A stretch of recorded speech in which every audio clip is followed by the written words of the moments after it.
Көп адамдар алып сатып тиричилик кылат, мындайча айтканда үстүнө кошуп ошолор арам эмес. Сатып алдыңыз базардан 5 сомго барып 10 сомго сатып атасыз. Кааласаңыз миллион сомго сатыңыз, эгер алып аткан болсо. Бирок алдабаңыз. Бул бриллиант деп алдабаңыз. Кытайский стакан, российский стакан деп оригинал айтыңыз. Ана менин багым ушундай деңиз. Наракка барса эле кошунаңыз сатып атат 7 сомдон. 15 сом 7 сомдон өзү билет деген сөз да. Айылдан келген эчтеке билбеген адамды алдатып берсеңиз бул арам болот. Бирок базарды билген бирөөгө ушул стакан, көрсөңүз ушул стакан, менин басым $1 миллион деп койдум. Тияка барса бирөө сатып 10 сомдон. Ошол алып кете берет. Анан асмандан түшүп калып Ленинградка бүгүн бирөө эчтекени билбесе эле алда акчасын алып берип койсоңуз болбойт деген сөз да. Кеде базарда отурасыз, айылдан жаңы келген бирөөгө алдап оригинал башканыкы жаман алдай берет деп алдап отуруп, жанагыны кымбат сатып бердиңизби? Бул акча арам болот сизге.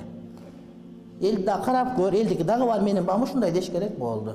Ошондо туура болот. Ага чейин арам болуп тура берет.